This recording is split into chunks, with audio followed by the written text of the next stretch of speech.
മറ്റു വാർത്തയിലേക്കാണ്. നിർണായക പ്രഖ്യാപനത്തിനൊരുങ്ങി PV അൻവർ. തൃണമൂലിൽ ചേരാൻ സ്വതന്ത്ര MLA സ്ഥാനം തടസ്സം, രാജിക്ക് സാധ്യത. വാർത്താ സമ്മേളനം 9:30 തിരുവനന്തപുരത്ത് വെച്ച്. വാർത്തയുടെ വിവരങ്ങൾ സൂര്യഗായത്രി നൽകും. സൂര്യ, PV അൻവർ MLA രാജിക്കൊരുങ്ങുകയാണോ?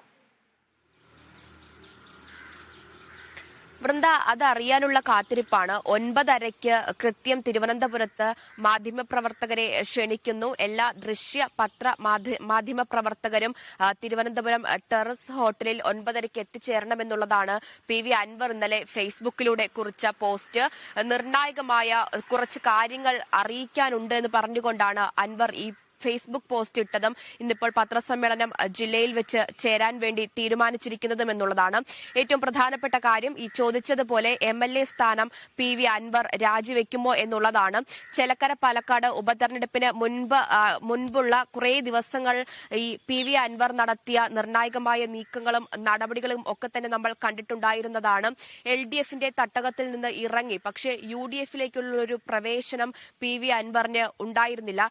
UDFനെ സംബന്ധിച്ചിടത്തോളം തെരഞ്ഞെടുപ്പിന്റെ സമയമാകട്ടെ, ആ സമയങ്ങളിൽ തീരുമാനമെടുക്കാം എന്നുള്ള കണക്കുകൂട്ടലാണ് UDF ഉണ്ടായിരുന്നത്. അതിനിടയ്ക്കാണ് DMKയിലേക്ക് പോകുന്നു എന്ന തരത്തിലുള്ള ഒരു പ്രചാരണം ഉണ്ടായിരുന്നത്. DMK ഷോൾ ഉൾപ്പെടെ അണിഞ്ഞുകൊണ്ടാണ് ഈ വിവാദങ്ങൾക്ക് ഇടയിൽ നിയമസഭാ സമ്മേളനത്തിന് PV അൻവർ എത്തിയിട്ടുണ്ടായിരുന്നത്. ഒപ്പം തന്നെ PV അൻവർ ചില നിർദ്ദേശങ്ങളൊക്കെ തന്നെ വെച്ചിട്ടാണ് കഴിഞ്ഞ നിയമസഭാ സമ്മേളനത്തിൽ അവസാനമായിട്ട് പങ്കെടുക്കാൻ എത്തിയിട്ടുണ്ടായിരുന്നത്.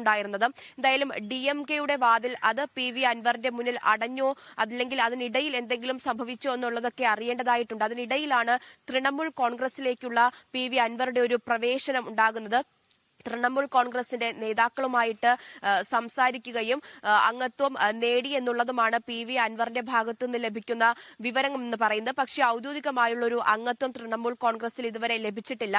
നിലവിൽ ഇടത് സ്വതന്ത്ര MLA എന്നൊരു സ്ഥാനം അത് PV അൻവറിനുണ്ട്. അത്തരത്തിൽ മറ്റൊരു കൂറുമാറ്റം മറ്റൊരു പാർട്ടിയിലേക്ക് പോകുമ്പോൾ ഈ MLA സ്ഥാനം രാജിവെച്ച് പോകേണ്ടതായിട്ടുണ്ട്. നിലവിൽ താൻ തൃണമൂൽ കോൺഗ്രസിൽ എത്തിക്കഴിഞ്ഞു. സംസ്ഥാന കോർഡിനേറ്റർ എന്ന പദവിയാണ് തൃണമൂൽ കോൺഗ്രസിൽ PV അൻവറിന് ലഭിച്ചിരിക്കുന്നത് എന്ന വിവരങ്ങൾ പുറത്തു വരുമ്പോൾ ഇത്തരത്തിൽ ഈ MLA സ്ഥാനം കൂടി അക്കൂട്ടത്തിൽ അലങ്കരിക്കുന്നത് അത് ഒരു തെറ്റായി തന്നെയാണ് കണക്കാക്കപ്പെടുന്നത്. അതിൽ എന്തെങ്കിലും ഒരു പരാതി അത് സ്പീക്കർക്ക് നേരെ ആരെങ്കിലും കൊടുക്കുകയാണെങ്കിൽ അത് അൻവറിന് എതിരായിട്ടുള്ള സാഹചര്യം ഉണ്ടാകുന്നതിന് ഒരു കാരണമാകുമെന്നുള്ളതാണ്. അതുകൊണ്ട് തന്നെ തൃണമൂൽ കോൺഗ്രസിലേക്ക് പൂർണ്ണമായിട്ടും മാറണമെങ്കിൽ, തൃണമൂൽ കോൺഗ്രസിന്റെ ഒരു അംഗമായിട്ട് മാറണമെന്നുണ്ടെങ്കിൽ നിലവിലെ MLA സ്ഥാനം PV അൻവറിന് രാജിവെക്കേണ്ടതായിട്ടുണ്ട്. അതിന്റെ നീക്കങ്ങളാണോ PV അൻവർ ഇനി നടത്തുന്നത് എന്നുള്ളതാണ് ഏറ്റവും പ്രധാനപ്പെട്ട കാര്യം. തലസ്ഥാനത്ത് PV അൻവർ എത്തിയിട്ടുണ്ട്. ഈ MLA സ്ഥാനവുമായി ബന്ധപ്പെട്ട ഒരു അന്തിമ തീരുമാനം ഇന്നിപ്പോൾ എടുക്കുമോ എന്നുള്ളത് അറിയേണ്ടതായിട്ടുണ്ട്. PV അൻവറിനെ സംബന്ധിച്ചിടത്തോളം കഴിഞ്ഞ കുറെ നാളുകളായിട്ട് എടുക്കുന്ന തീരുമാനങ്ങളൊക്കെ തന്നെ അപ്രതീക്ഷിതമായിരുന്നു. സർപ്രൈസ് ആയിട്ട് തീരുമാനങ്ങൾ എടുക്കുകയും അത് നടപ്പിലാക്കുകയും ചെയ്യുന്ന ഒരു സ്വഭാവം, അല്ലെങ്കിൽ അത്തരത്തിലുള്ള സാഹചര്യങ്ങൾ കഴിഞ്ഞ കുറെ നാളുകളായിട്ട് നമ്മൾ കാണുന്നതാണ്. അതിന്റെ പശ്ചാത്തലത്തിൽ കൂടിയാണ് തൃണമൂൽ കോൺഗ്രസിലേക്ക് താൻ പോകുന്നു എന്ന തരത്തിലുള്ള വിവരങ്ങൾ കൂടി അൻവറിന്റെ ഭാഗത്തു നിന്ന് തന്നെ ഉണ്ടാകുന്നത്. ഇന്നലെ രാത്രിയാണ് ഇത്തരത്തിലുള്ള വാർത്തകളൊക്കെ തന്നെ പുറത്തു വന്നിട്ടുണ്ടായിരുന്നത്. തുടർന്ന് പൊടുന്നനെ തന്റെ ഫേസ്ബുക്ക് പോസ്റ്റിലൂടെ ഇത്തരത്തിൽ തിരുവനന്തപുരത്ത് മാധ്യമപ്രവർത്തകരോട് ചില നിർണായക കാര്യങ്ങൾ പറയാനുണ്ട് എന്ന് PV അൻവർ MLA പറയുന്നു. ഇന്നിപ്പോൾ 9:30 വാർത്താ സമ്മേളനം ചേരാനിരിക്കുന്നത്.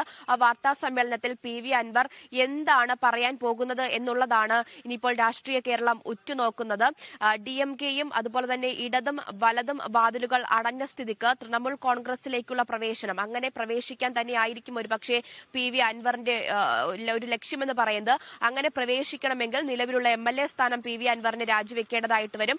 അങ്ങനെയെങ്കിൽ വീണ്ടും നിലമ്പൂരിൽ ഒരു ഉപതെരഞ്ഞെടുപ്പിന്റെ സാധ്യത അത് തള്ളിക്കളയാൻ കഴിയില്ല.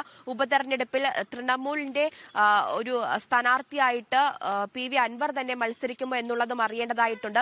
അഥവാ അത്തരത്തിലുള്ള MLA സ്ഥാനം അടുത്ത ഉപതെരഞ്ഞെടുപ്പിലും നഷ്ടമാവുകയാണെങ്കിൽ രാജ്യസഭാ സീറ്റ് തന്നെ നൽകാമെന്നൊരു ഉറപ്പ് തൃണമൂൽ കോൺഗ്രസിന്റെ ഭാഗത്തു നിന്ന് ലഭിച്ചിട്ടുണ്ട് എന്നുള്ള വിവരം കൂടിയാണ് പുറത്തു വരുന്നത്. അങ്ങനെയെങ്കിൽ പൂർണ്ണമായിട്ടും തൃണമൂൽ കോൺഗ്രസിന്റെ വക്താവായിട്ട്, അല്ലെങ്കിൽ തൃണമൂൽ കോൺഗ്രസിന്റെ നേതാവായിട്ട് സംസ്ഥാന കോർഡിനേറ്റർ എന്ന ചുമതല PV അൻവറിന് നൽകുമെന്നുള്ള കാര്യമാണ് അറിയാൻ സാധിക്കുന്നത്. എന്തായാലും നിർണായകമായ PV അൻവറിന്റെ വാർത്താ സമ്മേളനം കൃത്യം 9:30 തിരുവനന്തപുരം ടെറസ് ഹോട്ടലിൽ ചേരും.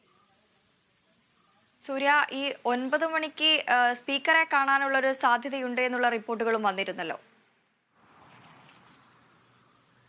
അത്തരത്തിലുള്ള വാർത്തകൾ കൂടി വരുന്നുണ്ട്. അതായത് ഈ വാർത്താ സമ്മേളനം തുടങ്ങുന്നതിന് മുൻപ് തന്നെ MLA സ്ഥാനം രാജിവെച്ച് വരുന്നതിന് വേണ്ടിയുള്ള ഒരു കണക്കുകൂട്ടലിലാണോ PV അൻവർ MLA എന്നാണ് അറിയേണ്ടതായിട്ടുള്ളത്. ഇതിനിടയിലൊക്കെ തന്നെ PV അൻവർ MLAയുടെ ഒരു പ്രതികരണം ലഭ്യമാകുമോ എന്നത് കൂടി തിരക്കുന്നുണ്ട്. 9:30 വാർത്താ സമ്മേളനം വെച്ചതുകൊണ്ട് തന്നെ അതിന് മുമ്പുള്ള ഒരു പ്രതികരണം അത് ചിലപ്പോൾ ഉണ്ടാകാനുള്ള സാധ്യത ഇല്ലെങ്കിൽ തന്നെയും അൻവറിന്റെ ഭാഗത്തു നിന്നുള്ള നിർണായക നീക്കങ്ങൾ ഒരു പക്ഷേ അതിന് മുമ്പ് ഉണ്ടാകാനുള്ള സാധ്യതയുണ്ട്. എന്തായാലും കുറച്ച് സമയത്തിനുള്ളിൽ തന്നെ എന്ത് തീരുമാനമാണ് അല്ലെങ്കിൽ എന്ത് നീക്കമാണ് അൻവർ നടത്താൻ ഉദ്ദേശിക്കുന്നത് എന്ന് സംബന്ധിച്ച് വ്യക്തമായ ഒരു ചിത്രം തെളിഞ്ഞു വരുമെന്നത് തന്നെയാണ് പ്രതീക്ഷിക്കുന്നത്. ശരി സൂര്യഗായത്രി, തുടരുക. മറ്റൊരു വാർത്തയുടെ വിശദാംശങ്ങൾ കൂടി അറിയാനുണ്ട്.